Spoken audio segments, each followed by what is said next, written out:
So this is chapter 12 review in your science book. And so I'm just going to kind of whiz through it because we're going to next go over the test for chapter 12 and 13. Actually, I need to go over section 13, but this you need to know a lot of these questions possibly on the test. So first of all, excuse me, key equations are moles of solute over liters of solution. So that is a large M. So you're going to take the moles of the solute over the liters of solution, always in liters as you remember. So this is the molarity, right?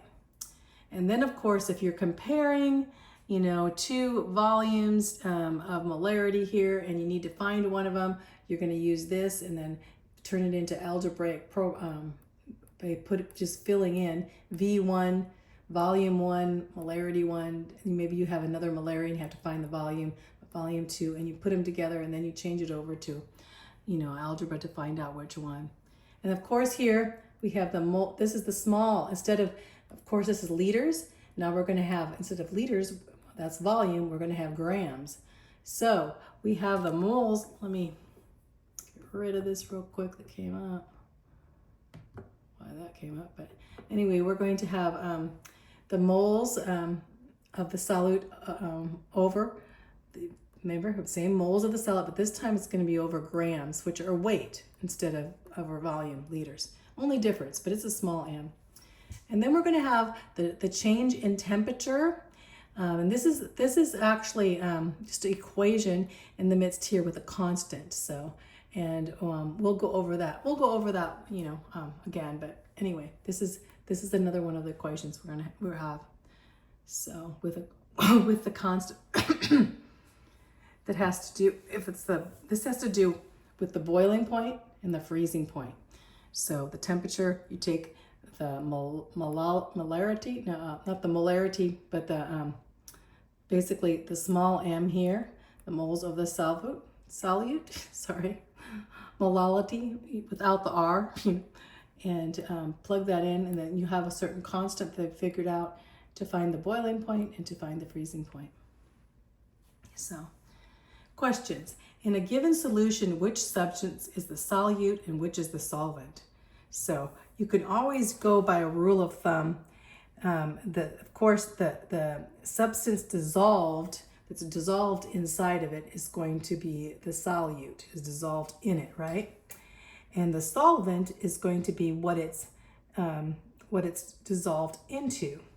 So the solvent would be which one would be smaller? The solute's the smaller one. Just remember that.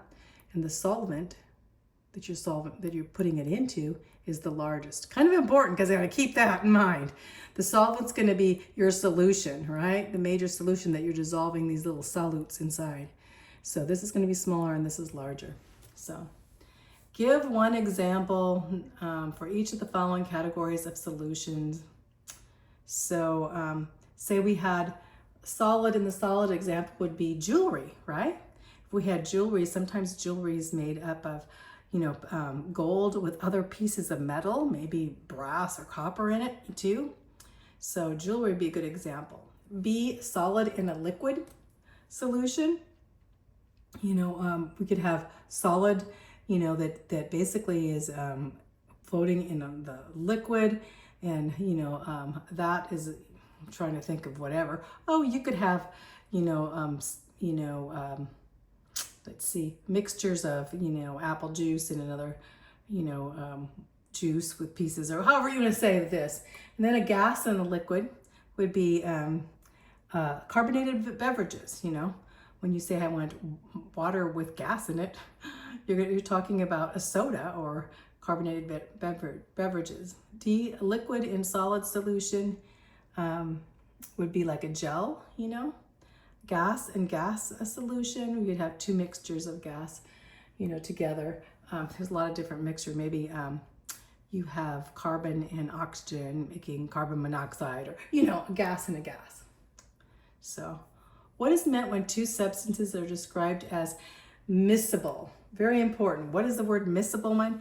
Miscible are substances that are completely soluble in each other. So they're in the same phase and they're complete. You can't see them in them. They're a pure solution. They're miscible. They dissolve perfectly in each other. That's called miscible. So if they're immiscible, means they don't dissolve, like oil and water do not dissolve in each other. So number 4, distinguish between solvation and dissociation. So solvation is an ionic surrounded by a molecule other than water. And then dissociation are the ions separated from each other. So basic dissociation when you have ions and they separate from each other. And this solvation really is when an ion is surrounded by this would be called hydration if it was by water. But if it's otherwise, other than water, it's just surrounded by it. But dissociation when they come apart, like sodium chloride comes apart to sodium ions and chlorine ions, that's dissociation.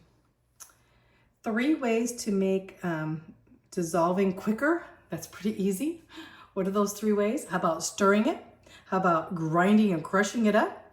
How about heating it up? So basically stirring, grinding, and heating, right? So you can dissolve things better. What is meant by the principles like dissolves like? That's when you're talking about ions and such. So basically like dissolves like means polar type, charged particles, which they be maybe even polar type could be like water has one pole of the water is positive and the other negative. So polar, they can dissolve polar. So water dissolves other polar molecules. And nonpolar dissolve, like oil is nonpolar, dissolves other nonpolar. It has to do with polar. In your own words, explain what is meant when a solution of sodium chloride in water is said to be saturated. So what happens when it's saturated? Well, it's a state of dynamic equilibrium. At that point, saturated means that both sides of the equation, both products are at that point equal, and they'll contain that at that state of equilibrium unless they're under some kind of stress. We're going to find out more about this, but saturated means they're in a state of equilibrium. As a rule, how is solubility affected by increased pressure, by increased temperature? We'll need to know that later on too. So increased as by increased pressure. So if the pressure is increased, how is the solubility would be increased. If you're increasing the pressure, the solubility is going to be increased, right?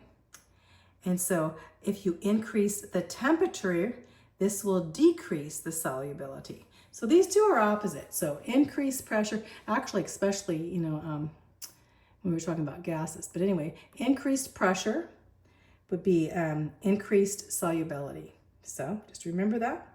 Increased pressure, got more pressure, increased solubility. Increased temperature, if you increase temperature, it's going to decrease the solubility. So in that point. So let's see. Number 9, let's go up to number 9.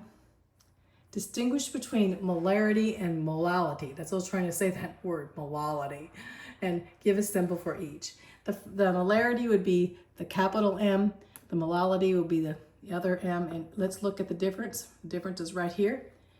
M is the moles of the solute. That's the moles of the solutes, what's dissolving in, and the liters of solution that it's dissolving in. That's basically going to be our molarity. But a molality is the moles of the solute, those moles, but they're dissolved and they're going to measure it in weight, which is kilograms instead. One you're measuring by volume, liters, and one you're measuring by kilograms. One's a positive or a capital M and the other is a little m. So let's go on. What is the vapor pressure of a liquid? What effect does the increased temperature have on the vapor pressure? Now, we're not talking about regular pressure. Down here, partial pressure, what we talked before. We're talking about vapor pressure. So what is the vapor pressure of a liquid? The vapor pressure actually is that pressure of that happens right before, a liquid boils and it turns into vapor. If you ever boiled water and how the water right before that boiling point turns, that vapor pressure is that boiling point where the liquid is going to turn to a vapor, right? Because we're talking about vapor, which is a gas, liquid turning to the gas stage. What effect does the increased temperature have on vapor pressure? So increased temperature increases vapor pressure. Regular pressure is opposite of that. Remember with temperature, but now temperature will increase. So basically look at that. So when you heat something up, it's going to increase the amount of vapor pressure basically in the midst of getting the gas molecules out. So increased temperature increases the vapor pressure. So number 11, what are electrolytes? Electrolytes are these ions that are formed in the particles, usually in water. So you take your Gatorade, it has a lot of electrolytes in it, and these have little ions in it. And they actually can conduct electricity. If you put electric wires in electrolytes, it would be very, very good conductors of electricity. Imagine that. Number 12, in your own words, explain why osmosis occurs when distilled water and seawater are separated by a semi-impermeable membrane. To which side would they go? Okay, so if you have a semi-impermeable membrane, it's going to let the water flow through, but not the other seawater, not the other articles. So just the water, not the salt or anything, is going to flow. So the seawater is more concentrated, and the fresh water will flow through. So to which side of the membrane? Well, the side with the highest concentration of particles. So if you have a lot of particles on one side, they need to be diluted so the water will flow through the semi and make them more diluted, right? So they always flow through the side with the more particles. The water will flow. So osmosis is always the flow of the water. So number 13, distinguish between a solution and a colloid. We went over that. Solutions, basically solutions, you cannot see any small particles, or they don't have the Tyndall effect, that are, the colloids are bigger molecules that are suspended than a solution. So a solution, you can't filter anything out because the solution is pure. Colloid, you can basically filter some of these out. Not with just filter paper though, so chemically usually. So 3 examples of colloids, what would you say? We went through that already. Of course, colloid has clumps. 3 examples, would be what? Of colloids, gas, smoke, or smoke and gas, I should say, would be a good one. Another colloid would be, a gel, and we went through all those, and where there's a liquid and a solid foam, all these kind of things would be colloids. You can go back to that list. Name the phenomenon that keeps colloidal, which is colloids, particles suspended. What do you call that? We call it Brownian motion. Remember, all the molecules are in motion and they're all going through this little movement of kinetic energy, so they keep the particles suspended, so that's called Brownian motion. And if we didn't have this motion, they all weren't moving around so much, then they would all just settle out. But of course, they're Brownian motion. So define absorption. Absorption is the attraction of a substance to a surface solid.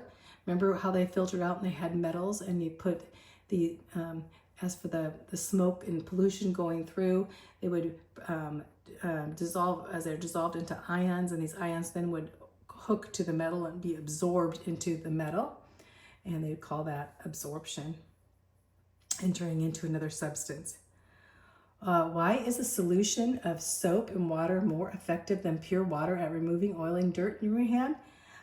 Because, the soap has that non-polar end and the polar end, and the non-polar acts as emulsifier, and so basically it's drawn to the oil or the grease, and as that as it pokes in, the small ones poke into that oil of grease, it lifts the grease out. We saw that picture, and I'm not going to go over that picture again, but the water flows, basically then flows the emulsion away, and we can, let it go down the drain or however, so. Okay, I am not going to go over these problems here because we're going to be going over the test pretty soon, so that's about it.